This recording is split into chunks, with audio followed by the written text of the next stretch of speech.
Hello again, everyone. It is 12:35, so I'm going to officially start our meeting. Again, I just want to say thank you all for taking your time out during the day to join us for our second public meeting regarding the Coolidge Terminal, the replacement project. We're excited to provide more information to you today. This is more of an informational session, so we have a lot of information to provide and new details on the project. So I won't be before you long because of the timing. I would like to now toss it to our Detroit Executive Director of Transit, Mr. Michael Oglesby. Well, hello, everybody. Can you hear me? We can. Okay, good, because when I hit my video, it says you cannot start your video because the host has stopped it. So I'm just going to talk, I guess. No, let's see what's going on. I didn't realize we couldn't see you. We don't want that. Let's see. And that might be the case. Something must have been. Give us 1 second. Thank you for saying that.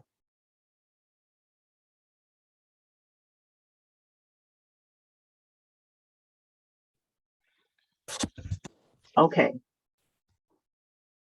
We should be good now. Thank you. Ah, look at that. See, they won't even let me in my own meeting nowadays. What am I supposed to do? Well, welcome everybody. This is a great opportunity for all to see what we have going on and what we've been doing. So the purpose of this meeting, and I'm not sure whether we're going to do a PowerPoint or how this works, but I can tell you what the purpose of the meeting is. The purpose of the meeting is DDOT is proposing to construct a new bus maintenance, storage, and operations facility on the existing Coolidge terminal site.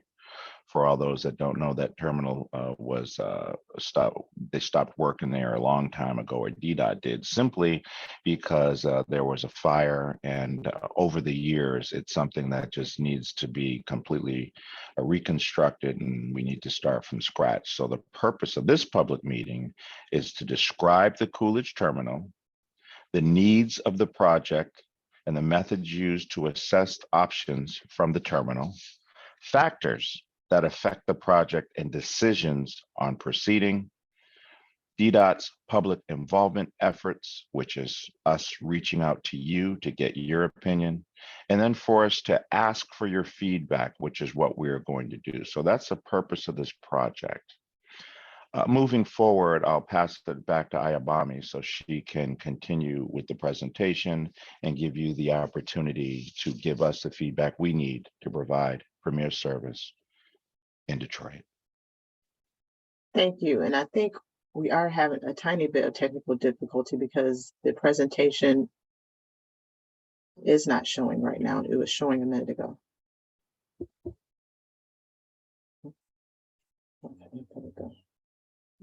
I can see it now. How about now? Okay. I can see it. Okay. So go ahead and advance. That's what the director just read that part. So we apologize for that. I don't know why I didn't want to stop you as you were talking either. Okay, very good.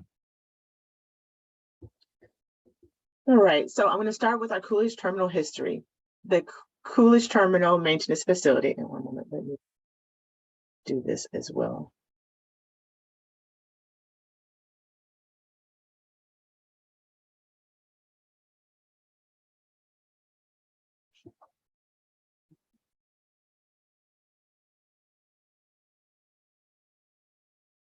It operated transit service from 1928 until 2011.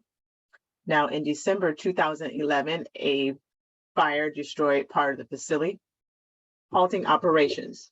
There was a previous initiative to rebuild this facility. The city of Detroit's bankruptcy in 2013 halted reconstruction plans, and now DDOT is proposing a new construction project.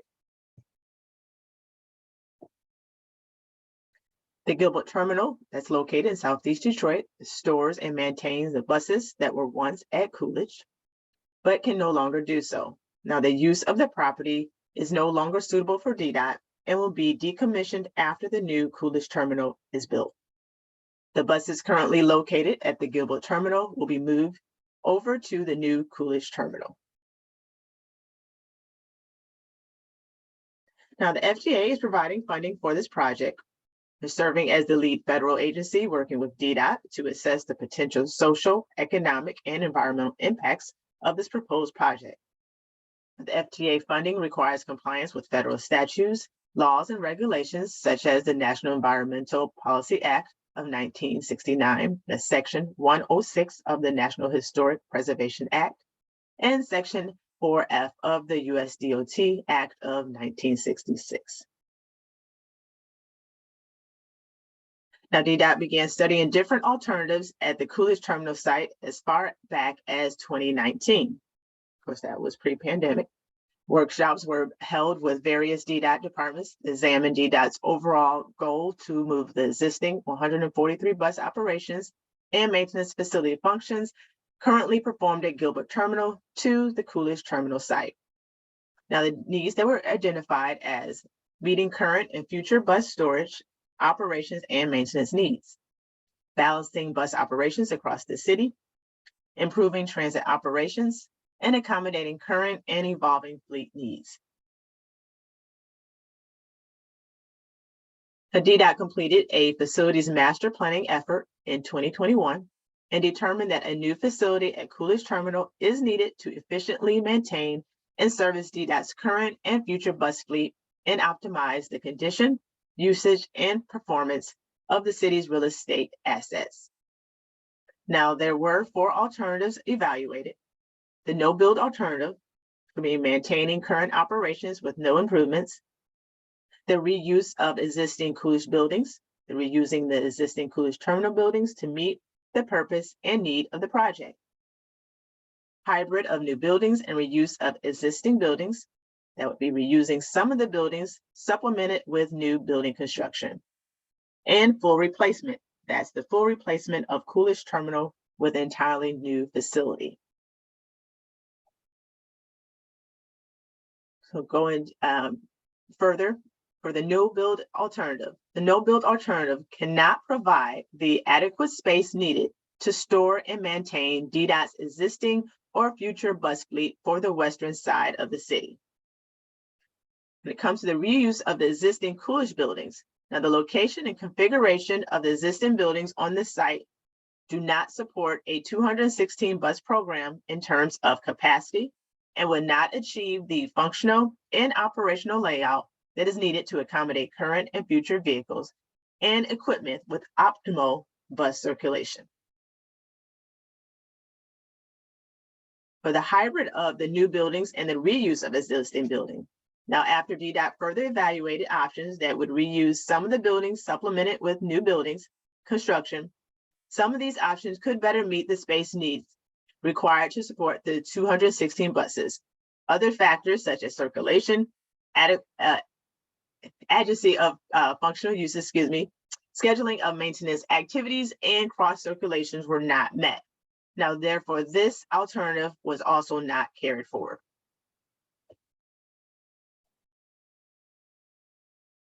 So for full replacement, which is the preferred alternative at this time, after conducting that reusing any of the existing Coolidge buildings could not meet the space or functional needs for the project and would not preclude expansion in the future, DDOT considered the full replacement of the Coolidge terminal with an entirely new facility.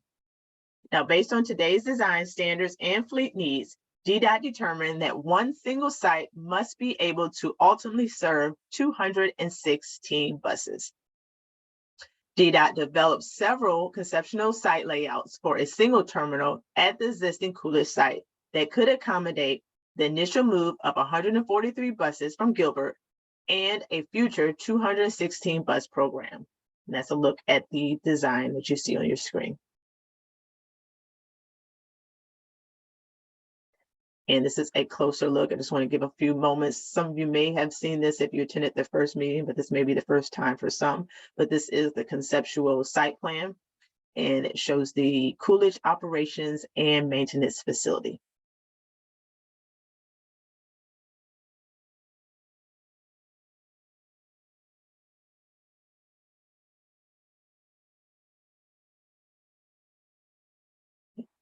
Let's go ahead to our next slide. Now, the new facility will be able to better service the 40 feet and 60 feet buses and service charge buses using alternative fuel technologies. Now, the site will also include a 245 space parking lot, and that's dedicated mainly for DDOT staff, including operators, maintenance and operations, and administration personnel. Now, the facility is expected to be completed by the end of 2024. The new facility will accommodate 24-hour operations and initially service 144 buses with the capacity to expand up to 216 in the future. Now, 3 new buildings will be constructed during the project. That's the bus storage and coach services, the fleet maintenance with parts storeroom, and operations and administration. We'll talk now about the environmental resources and the impacts and mitigation measures, neighborhoods, community services, land use and zoning, acquisitions and relocations, transportations, economics, visual resources, cultural resources, environmental justice, safety and security, utilities, contaminated materials, noise and vibration, construction impacts, indirect and cumulative effects, and section 4F. And these are all some of the bullet points.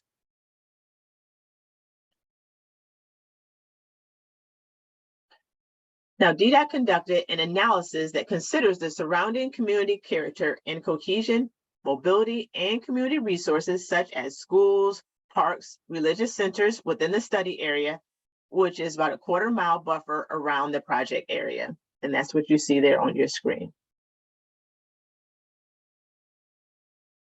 Now, before construction, DDOT would communicate with the neighborhoods and businesses to prepare for construction, and that has started to begin. As far as the communication, DDOT would work with City of Detroit and emergency response providers to ensure safe mobility would be maintained within and near the project area. Now, including reasonable traffic plans, safe pedestrian-friendly crossings, and accessibility to adjacent businesses. Now, there would be no commercial or residential displacement as part of the build alternative. Now, this build alternative would not divide an existing community or interrupt community cohesion. Rather, it would improve the condition of the existing Coolidge terminal parcel, which contains several vacant buildings in varying states of disrepair with new and improved buildings and landscaping. Now, DDOT reviewed the compatibility of the proposed project with existing and planned land uses, local planning goals and principles, and zoning regulations for the study area. What was analyzed?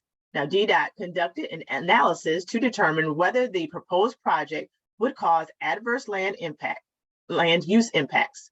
Now, this analysis included review of existing land use plans, zoning maps, and desktop observations of the project area to determine consistency of proposed project with the goals and policies presented in the City of Detroit's Master Plan of Policies, May 2021. The results: the existing vacant single-family residential lots would be rezoned by the DBA and then transferred to DDOT for the project. The project and the rezoning of residential parcels is consistent within future land use plan. Now, the project is not expected to have impacts to existing residents or businesses during or after construction. And that's as most construction will take place on DDOT-owned property. So that's important to note. DDOT is also using some adjacent vacant properties owned by the Detroit Land Bank Authority, which is the DLBA. The DLBA has agreed to transfer the property to DDOT. The residential parcels needed for the project would require rezoning to the M4 use, which is consistent with the city's land use. The DBA would work with the City Planning Commission to acquire the proper zoning for the project. Now, the expansion needed for the proposed project, including the transfer of 36 adjacent parcels along Ward Street and Compass Avenue from the Detroit Land Bank Authority. Transfer of the Detroit Land Bank Authority owned properties to DDOT would be completed as an in-kind contribution and will require approval by City Council. Now, regarding the street vacations, no traffic or pedestrian impacts are expected since the streets dead end into the terminal today and do not carry traffic. Now, DDOT would vacate these specified streets in accordance with the City of Detroit Department of Public Works. There will also be no adverse impacts related to land acquisition, as the parcels needed for the project are publicly owned and vacant. The DDOT prepared a traffic impact study, the TIS, in 2022. What was analyzed? So the intersection capacity analysis were performed for the study. The results: all intersections in the study area would operate at acceptable levels in the 2025 initial build and 2045 full build scenarios. A traffic control plan will be developed and implemented during construction to manage vehicular and pedestrian circulation. Now, DDOT would prohibit construction vehicles from using residential streets to access the site. DDOT will also monitor each of these two intersections to determine if a traffic signal is warranted in the future. A survey to identify and evaluate the National Register of Historic Places eligibility of architectural resources were conducted in June of 2020. Now, the buildings, the structures, districts, and objects within the area of potential effect that are 45 years old or older, which was constructed in 1975 or earlier, were part of an intensive level survey to identify and evaluate NRHP the eligibility of architectural resources. Now, of the 30 properties, 2 are recommended eligible for listing in the NRHP. Now, the remaining 28 are recommended are not eligible. No historic district potential was identified.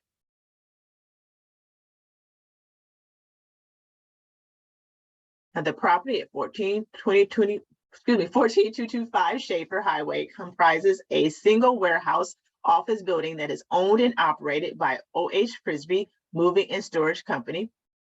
Now, the office warehouse building is significant under the criteria A and B at the local level in the areas of commerce and industry. And that's what you see there. The Coolidge terminal property is recommended eligible for NRHP for local significance under criteria A for its role in the history of Detroit's public transportation. Now, the FTA and SHPO will be entering into the Memorandum of Agreement, the MOA, to mitigate an adverse effect of demolishing the Coolidge terminal. Now, the FTA and SHPO agreed that appropriate mitigations include, now that's the Historic American Building Survey documentation. DDOT shall hire a photographer to complete large format photography in support of Historic American Building Survey. HABs, documental level 2 for the Coolidge terminal. Now, the development of the interpretive materials, such as signage or exhibit panels that would discuss the history of Coolidge terminal and its role in Detroit transit history. Safety and security. DDOT conducted an analysis of the general safety and security considerations related to the design and operation of the proposed project. Analysis was conducted whether adequate provisions for safe and secure operations would be made with the introduction of the build alternative. Now, if the build alternative would affect vehicular transit and or pedestrian accidents, and what features would be included to avoid, minimize, or mitigate these accidents. Further analyzed whether the build alternative would improve safety and security compared to the existing conditions in the project area. The results: the build would enhance safety measures, security systems, and procedures. And I'm going to give you some of the examples. Site security, use of cameras and limited access points throughout the site. 2 guard gates with 24-hour, 7 days per week, 365 days per year coverage. There's a third gate for the first responder vehicle access. A perimeter fence and or barrier would secure the entire site. Transit police would be assigned to the site. Employee parking would accommodate spaces for employees during shift changes. Visitor parking needs will be provided and designated on the site. Site lighting would provide efficient and even light throughout the entire site. Handicap disabled parking would be provided as required by code, and pedestrian circulation areas would also be available. Under the topic of contaminated materials, now the federal and state laws have been established for the protection of human health and the environment. Now, these regulations include, and the project will comply with the following: the Clean Air Act, the Resource Conservation and Recovery Act, the Toxic Substance Control Act, Comprehensive Environmental Response Compensation and Liability Act, the Superfund Amendments and Reauthorization Act, the Occupational Safety and Health Act, Federal National Emission Standard for Hazardous Air Pollutants, CFR Title 40, R 229-9228 of Part 111, Hazardous Waste Administrative Rules of the Natural Resources Environmental Protection Act. As part of Phase 1, ESA prior assessments completed at the project area were reviewed and evaluated. The Phase 1 identified recognized environmental conditions that may exist or may have historically existed at the project area. A Phase 2 ASA was conducted in November 2019 and in January 2022.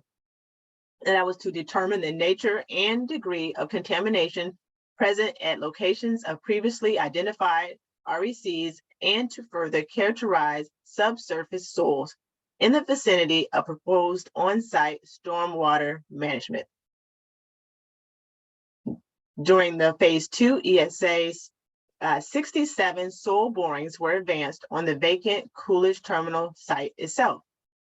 Now, 14 soil borings were advanced on the DLBA's residential parcels adjoining the vacant Coolidge terminal to the south and east that will be transferred to the DDOT for the project.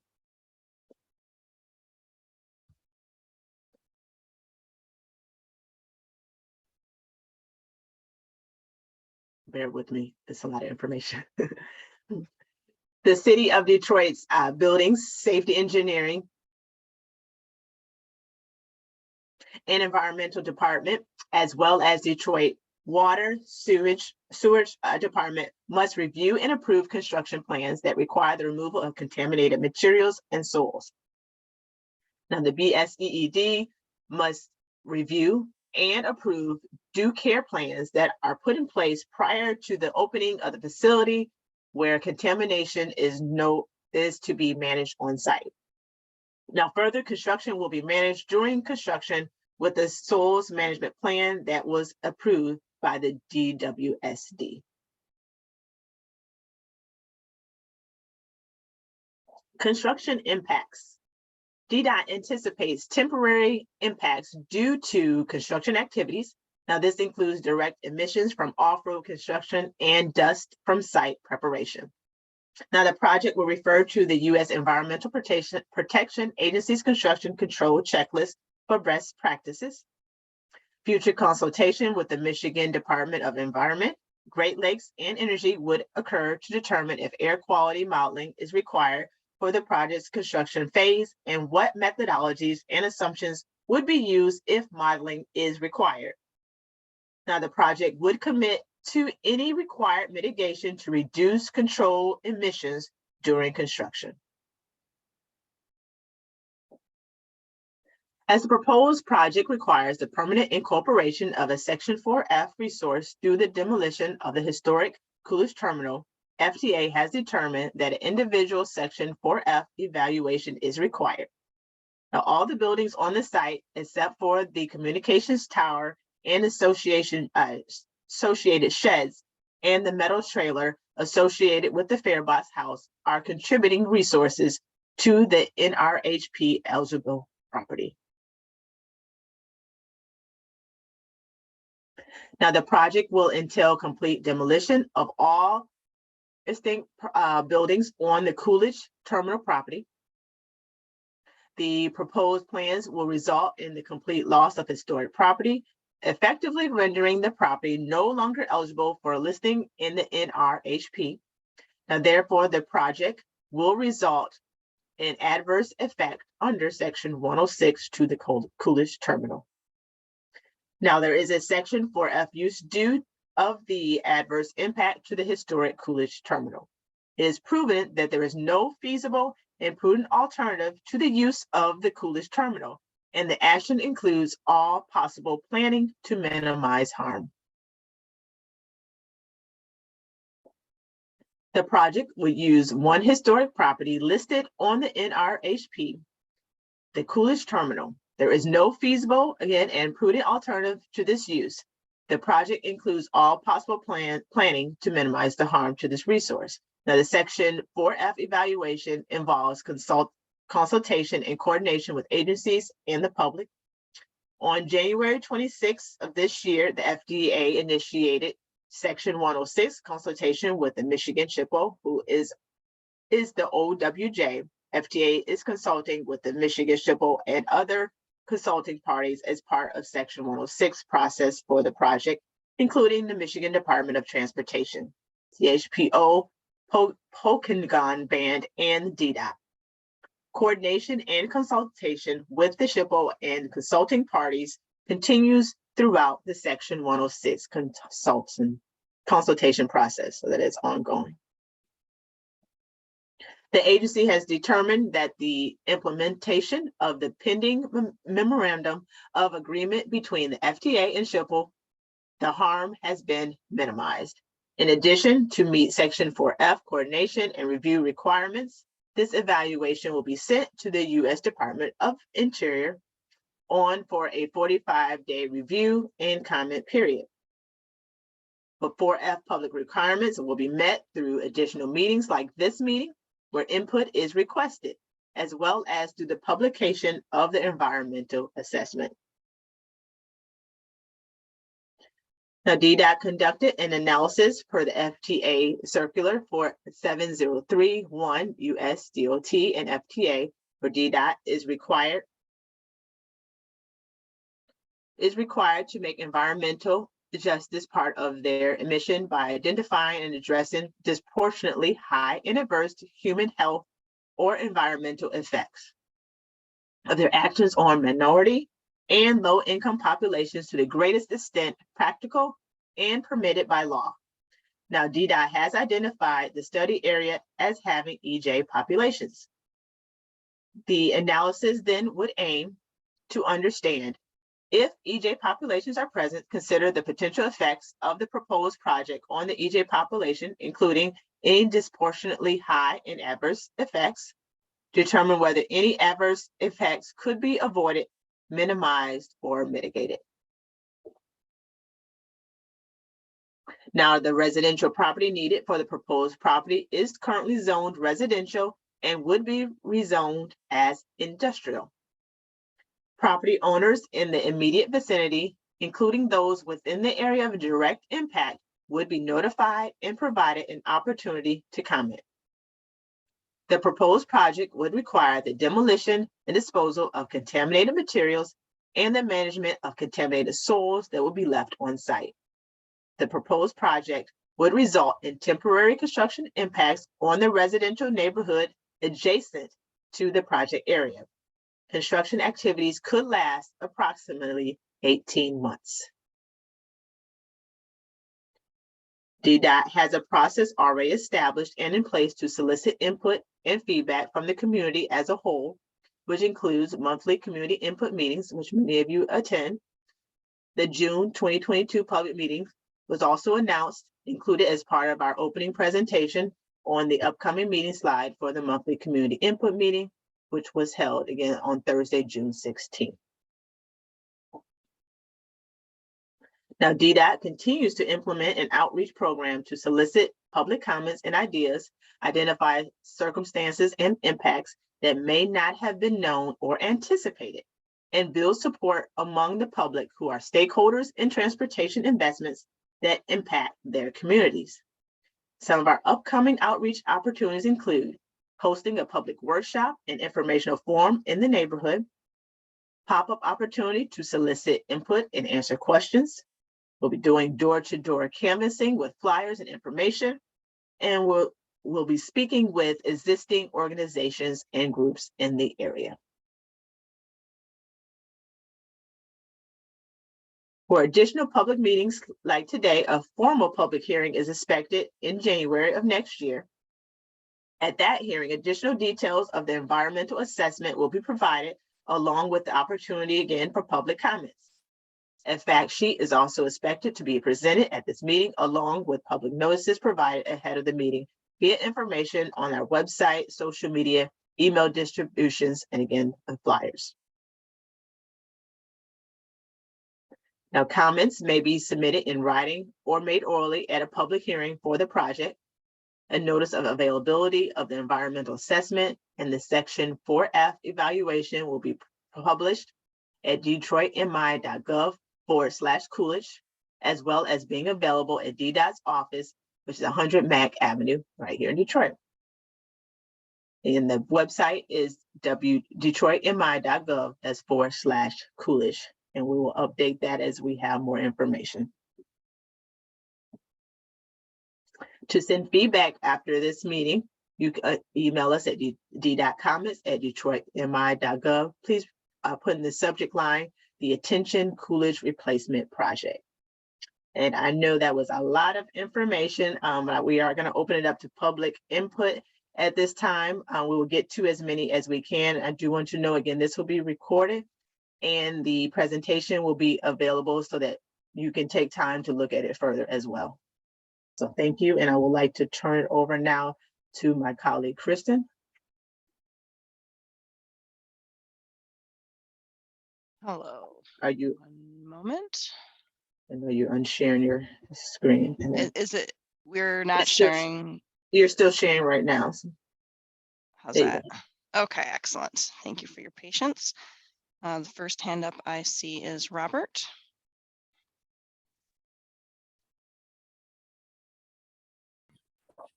Good evening. Can I be heard? Yes, go ahead. Perfect. Sorry, I've been having some tech issues this morning. Good afternoon, everyone. Robert Pulowski, currently calling in from the View Building on the 6th floor of downtown Detroit. When I was at the public hearing in June, you guys did a lot of changes to this one since the last time you guys did a public hearing. But I just want to say, with the amount of service that it's been to serve the Coolidge terminal since it's been doable, but then when we got into bankruptcy, but also went through the fire in 2011, you know, it was a huge, big service hiccups. And it also, the Gilbert terminal is starting to become it's not feasible anymore. The one thing I want to ask is when we get closer and when this terminal full on moves buses from Gilbert to Coolidge, I want to know about all the Southwest routes, if they're still going to be based or we're going to start having them based out of the Coolidge terminal. Now, that's my first question. And the second question, now, the one thing I want to touch base on is the door-to-door canvassing for this. So the, different public workshops, the pop-up opportunities, the organizations and groups partnering with True and people's platform to get that information out. But the one thing I want to know is the door-to-door canvassing. Once we get that information out, how does that work? Will there be staff members passing this out, or will you guys be asking volunteers to go out and do canvassing for you guys to get this information out? Because that's the one thing I would like to do for you guys and definitely get this information out more once we get closer and closer into next year. And the last thing I want to make note, will there be a news story once this terminal is opened and open to the public? Will there be a slideshow presentation for all the good memories that were through the Coolidge terminal and how, like a presentation? That's the one thing I want to know, because I'm pretty sure residents want to see, what the Coolidge terminal was done and how much history it has, especially educating our youth that are very involved with transportation. But those are my questions. Thank you so much for hosting this meeting, and look forward to talking with you guys soon and giving you more input. Thank you. Thank you, Robert. I'll answer the outreach part as far as that you asked about the door-to-door canvassing. Yeah, we are trying to be more hands-on.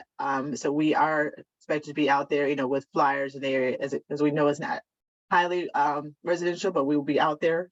We will always accept volunteers. So if you are willing to be out there, we always accept anything we do, spreading the word, sharing the word always helps. So I have your information. I'll definitely let you know. But yeah, the plan was for our team members to be out there. But if you are available to assist, that would be great. Anyone else that would like to volunteer and be involved, again, you can place that comments, DDOT comments, or just reach out to me.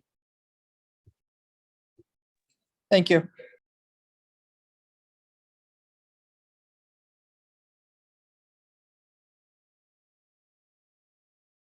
I think there was a question on the southwest routes from Gilbert being moved over to the Coolidge. I don't know if maybe if we had somebody who could mention about what that transfer is going to be. I mean, I know that the plan is and the traffic studies have entailed that move, but if we could comment on that. Well, I guess all I can say really is that the bus movements that come out of the Gilbert terminal today would instead come out of Coolidge. That generally means that most buses leave sometime about between 4 and 6 in the morning, and then they go out all day long, back and forth along different routes, and then they come back in the evening. So now we will have a new network, we'll have new schedules, so it won't be exactly the same, but the number of bus movements should be very similar to what we have now at Gilbert. And the buses that are, since these are the western routes, a lot of them deadhead to locations on the far western side, like a Lasser or Telegraph, and they would have a shorter deadhead, so there'd be less impact on traffic if they're going that way. Thank you, Steve.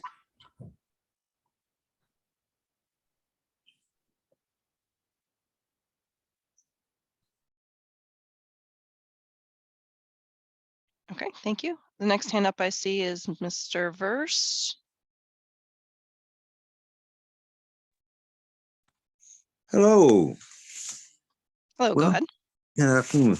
I have basically one question at this point, and it has an assumption built into it. The assumption is that the experiment with the electric buses will work out well.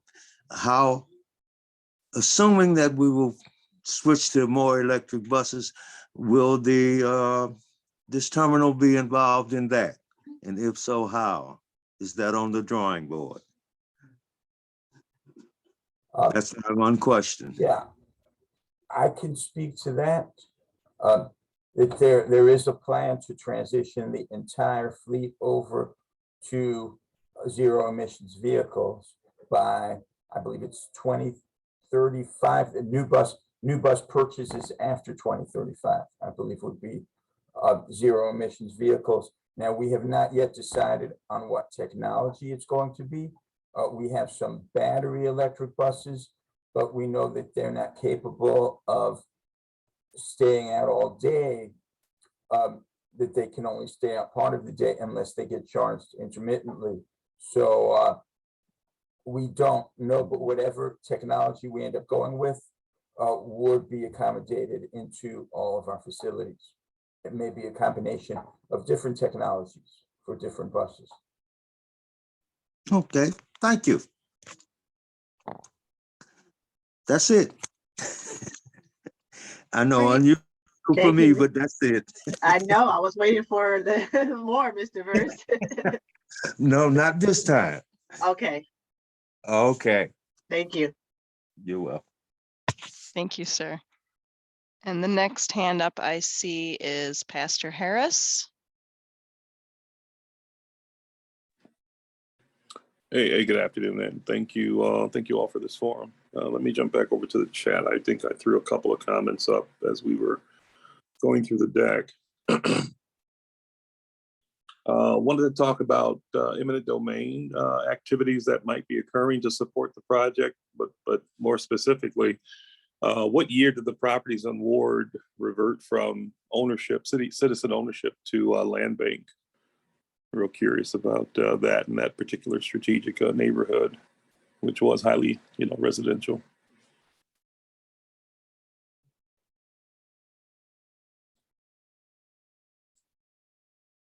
Because as we know, with a lot of government initiatives, municipal initiatives, eminent domain has been historically a bad initiative. So curious if any of that is going to play into this current plan going forward, and then the parcels that we've called out in the plan to create this new terminal on Ward Street in particular. Were those properties reverted in the last 10 years, or has it been in government hands for 15 plus years? Sure. I mean, my name is Rick Yamakura, Pastor Harris. I'm the capital projects manager here at DDOT, and we don't have that information right off the bat. I did see a little bit of your question in the chat, and I was taking a look to see if we had some resources to describe that. But is that something that we can put into, like, let's say, like a answer forum, so that when we post the meeting, we can also contact you directly if you'd like us to reach out to you, but also we can post the answers from that point. But we'd have to do some research. I don't have that information right off the bat. Yeah. Yeah, that'd be Rick, great. I think we could assume that any parcel that's with the land bank would have been abandoned, it would not have been taken away from someone with eminent domain, because I don't think the land bank does that. Yeah, I think we would have to probably do some research to figure out the historical part of that, but that's something that I'm sure we can find out for you, that we can do, Pastor. Yeah, just curious. Yeah, I know, Sure. If you follow that bouncing ball, it usually starts Yeah. with the property being lost to the county, and then it bounces over to the state, back to the city. And I know there was some governance that caused the land bank to be stood up, and parcels may have reverted from city's bucket to land bank. So just curious how we got to that street, that target area of Ward Street being available for the project. In support of it, but it'd be good to get in front of any bad press and have some feedback that Sure, can fair affirm question. the activity. That's all. Thank you. You're welcome. It's a fair question. Absolutely, Pastor Harris. We'll get back to you on that, and we'll Thank post you. it. Fantastic. Great, thank you. The next hand up is Ms. Marguerite.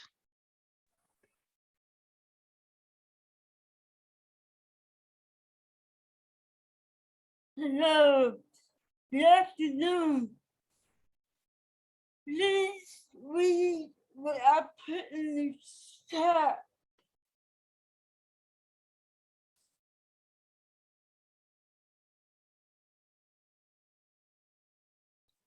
Read it. Do you want me to read them right now? Yes. Okay, I'm gonna go back. No, the very last one I put in. Oh, the very last, okay. 1 second. Oh, what the history of Gilbert Terminal itself, what will become of it? How much of the Coolidge does DDOT own? Yes. Thank you. Thank you.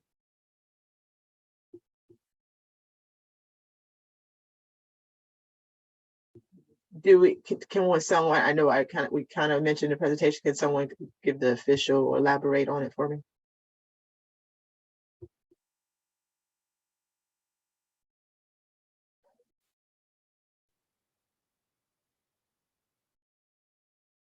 No, this is Rick Yamakura again. I apologize. This is one that, I don't know off the top of my head what we would do in terms of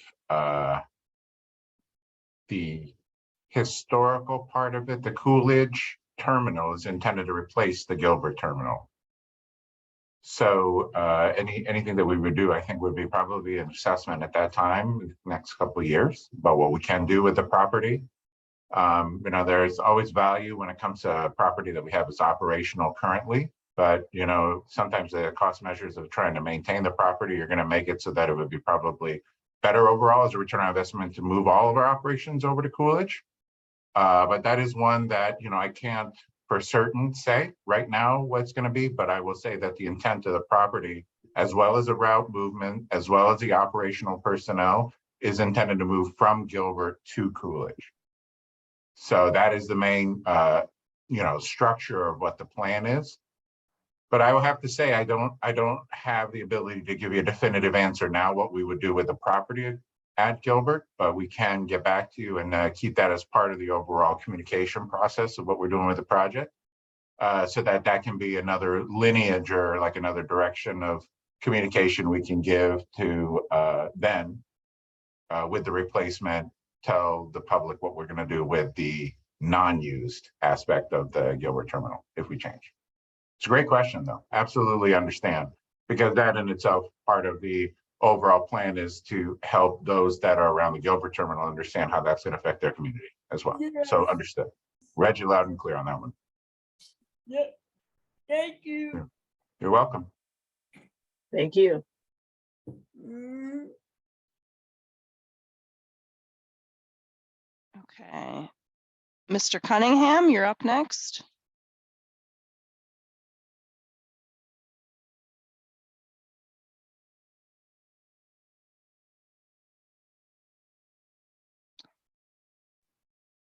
Black people, black people, black people. Will there be black people doing the construction on this terminal?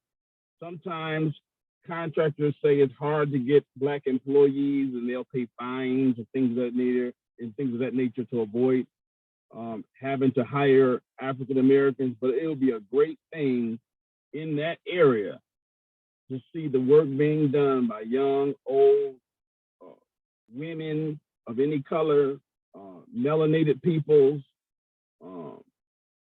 All I ever see in construction, all the construction Detroit's been through in the last 10 years is either Mexicans or white people, and not the locals in the area.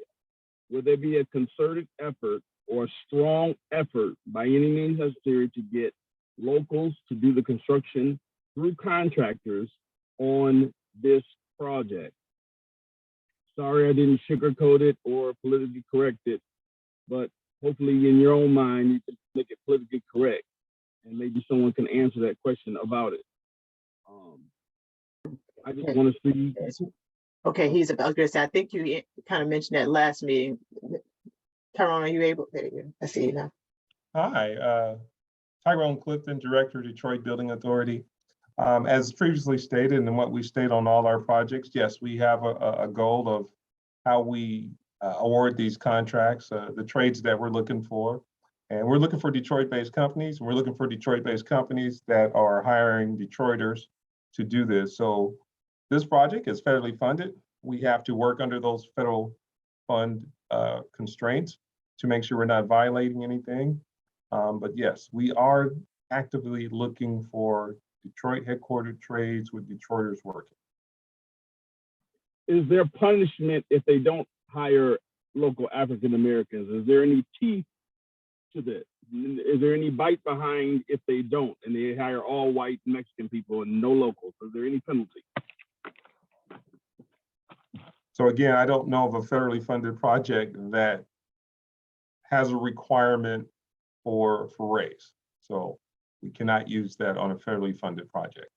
But it does not mean that we can not seek out our local contractors, our Detroit headquartered contractors that have Detroit workforce working for them to make sure that they have the opportunity to propose the tradesmen on this project.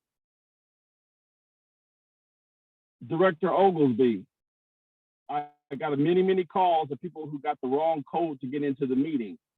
And I'm trying to do 2 or 3 things at one time. And so I didn't get a chance to give them the new number, but the number that I was given on the flyers that I handed out were incorrect. The ID portion was incorrect because I couldn't even get in. And I want to thank the Honorable Iobami for picking up and giving me the correct numbers. Thank you so much, Ms. Iobami. Have a good day, y'all. No problem. Yes, Mr. Cunningham, as we spoke, and thank you for bringing that. I think what happened, like I said, that first batch of flyers, the call-in number was the same. So if they called in, it would be the same number, but we did realize that the flyers that went out, they actually went out a little prematurely. They were sent before they were ready when they went out with the community input meetings. So it was corrected, but unfortunately you had that first batch, but I appreciate you for calling. And, we corrected it and hopefully did spread the word with the information. But for those, again, that I mentioned ahead of time, for anybody who missed this meeting, or even those with the information was not able to attend, again, the recording will be available. The presentation as far as the information will be available, because there was a lot of details that I know that want to give everyone a time to take a closer look at. And there will be more opportunities, more meetings ahead as well. So thank you, and thank you for your assistance as usual. And I think was he the last? Ayobami, everybody who raised their hand has had a chance to speak. Okay. Were there any new hands, anyone that we may have missed? If you want to raise your hand now or place your comment in chat.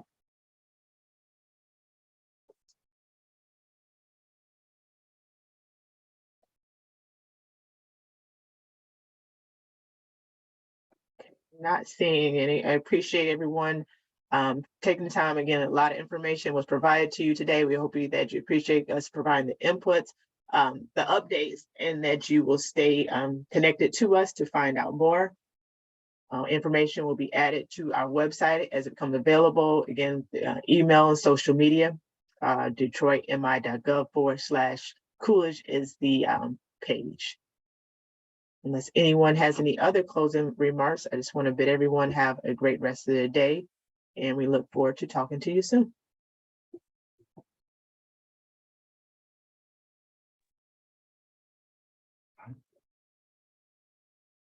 Thank you, everyone.